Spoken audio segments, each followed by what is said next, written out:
Hello friends, તમારું સ્વાગત છે મારા રસોડામાં। તો આજે આપણે બનાવીશું ચણા દાળમાંથી લાડુ। તો હું ગીતાની રસોઈમાં તમારું સ્વાગત છે। તો ચાલો આજે આપણે બનાવીશું ચણા દાળમાંથી લાડુ। તો થોડી નાની નાની બાબતોનું આપણે ધ્યાન રાખીને એકદમ સોફ્ટ અને જે પણ આપણા મોઢામાં મૂકતા જ ઓગળી જાય એવા એકદમ સોફ્ટ અને જો ગળઢાબા કોઈના મોઢામાં દાંત ન હોય તો એને પણ સડસડાટ ઉતરી જાય તેવા લાડુ આજે આપણે બનાવીશું। પણ એના માટે તમારે થોડી નાની નાની વાતો ધ્યાન રાખવાની છે। ચણા દાળને આપણે પલાળી દેવાની છે 4-5 કલાક માટે, અથવા તમારે ગરમ પાણીમાં એને પલાળી દેવી। જો તમને થોડી ઉતાળ હોય તો 2 કલાકની અંદર પલળી જાય છે। ત્યારબાદ આજે આપણે બનાવીશું ચણા દાળમાંથી કે તમારે મુઠિયા વાળવાની ઝંઝટ વગર કે લોટ બાંધવાની ઝંઝટ વગર એકદમ સોફ્ટ અને સડસડાટ મોઢામાં મૂકતા જ ઓગળી જાય તેવા એકદમ સોફ્ટ અને પોચા એવા લાડુ આજે આપણે બનાવીશું। તો ચણા દાળને પીસી લીધી છે, એકદમ બારીક પીસી લેવાની છે। ત્યારબાદ આપણે એના ગોટા તળી લેવાના છે અને તેલ મેં ગરમ મૂકી દીધું હતું એટલે ગોટા આપણે બધા અંદર પાડી લીધા છે।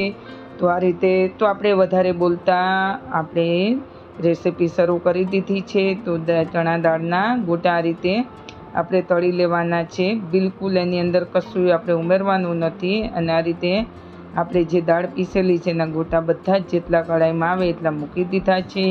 કે નથી તમારે મુઠિયા તળવા કે નથી તમારે મુઠિયાને લોટ બાંધવો, તો બસ થોડીક જ વારની અંદર આ તૈયાર થઈ જાય છે। અને થોડા આપણે યલો કલરના થાય ત્યાં સુધી એને આપણે તળી લેવાના છે।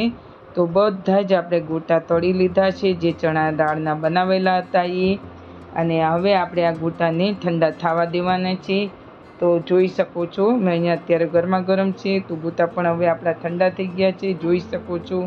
તો હવે ગોટાને આપણે નાના નાના આપણે એના પીસ બનાવી લેવાના છે। તો ગોટાને એકદમ જ આપણે ચૂરો કરી લઈશું તો મુઠિયા એકદમ ગોટા જે આપણા ઠંડા થઈ જાય। તો ચાલો હવે બનાવીશું આગળ। એક મિક્સર જાર લઈ લેવાનું છે, આ રીતે ટુકડા કરી લીધા। મિક્સર જાર લીધું છે, તમારે જો એને હાથથી તો એ કરવા હોય તો અને ચાયણાથી ચાળીને પણ તમે પણ મિક્સરની અંદર ઝડપી બની જાય છે ને એકદમ ચૂરમાના લાડુ બનાવતા હોય ને એનાથી પણ સોફ્ટ। અને આજે આપણે બનાવવાના બિલકુલ ખાંડની ચાસણીના ઉપયોગ વગર કે ખાંડની ચાસણી નથી કરવાની, ફક્ત ગોળની અંદર આજે આપણે બનાવીશું બેસન લાડુ। હવે આપણે આ બધું ચૂરમું કરી લીધું છે, જોઈ શકો છો બિલકુલ લોટ બાંધવાની ઝંઝટ વગર ચૂરમું તૈયાર કરી દીધું છે। તો ફ્રેન્ડ્સ, તો હવે આપણે આને અહીંયા મેં ગોળ લઈ લીધો છે। તો ગોળ આપણે 100 ગ્રામ જેટલો લીધો છે, પણ આપણે વધારે ગોળ નથી નાખવાનો। તો તમારે શું કરવાનું કે વાટકીનું માપ લઈ લેવાનું। તો વાટકી ભરીને ચૂરમું થાય ને તો તમારે અડધી વાટકી ગોળ લેવો। તો ચાલો ત્યારબાદ આપણે બધા ગોળને આ રીતે છીણી લીધો છે હાથથી એટલે ચાકા વડેથી। તો ત્યારબાદ આપણે ગોળનો પાયો કે ખાંડની ચાસણી નથી કરવાની, બિલકુલ આજે આપણે બનાવીશું ગોળની અંદર જ આપણે ચણા દાળ ચૂરમાના લાડુ। તો હવે ગોળ લઈ લીધો છે ને કઢાઈમાં આપણે ઉમેરી દીધો છે। ત્યારબાદ અહીંયા મેં દૂધ લીધું છે, જે દૂધ લીધું છે એ બિલકુલ મેં મલાઈવાળું લીધું છે અને થોડી મલાઈ લીધી છે અને થોડું દૂધ। હવે એને આપણે સારી રીતે અને આ મલાઈ ઉમેરવાથી લાડુ આપણા એકદમ સોફ્ટ બને છે, મોઢામાં જ મૂકતા ઓગળી જાય ને। તો ફ્રેન્ડ્સ, ક્યારેય ના બનાવ્યા હોય તો બનાવજો। તો હવે આપણે ગોળને અને આપણે જે મલાઈ ઉમેરીશું ઉપર આપણે 2 ચમચી જેટલું ઘી લઈ લઈશું। તો મેં અહીંયા ઘી લીધું છે 2 ચમચી જેટલું। અને ત્યારબાદ હવે આપણે ગોળમાં ઘી સારી રીતે મળી જાય અને મલાઈ પણ મળી જાય, આપણે એનો એકદમ પાયો નથી કરવાનો। ગોળ ઓગળી જાય ને પછી આપણે ચણા દાળનું ચૂરમું અંદર ઉમેરી દેવાનું છે। હવે ગોળ સારી રીતે ઓગળી ગયો છે, સરસ રીતે મિક્સ થઈ ગયું છે, જોઈ શકો છો ગોળ પણ સરસ ઓગળી ગયો છે, બિલકુલ આપણે એનો પાયો નથી કરવાનો। અને હવે આપણે ચૂરમું અંદર ઉમેરી દઈશું અને સારી રીતે આપણે એને ચલાવી દઈશું। જોઈ શકો છો ચૂરમું કેટલું સરસ છૂટું છૂટું અને સરસ રીતે તૈયાર થયું. હવે આપણે આને થોડી વાર માટે ચલાવતા રહેવાનું છે અને ચલાવતા અને ગેસ ફ્લેમ આપણે થોડો સ્લો કરી દીધો છે.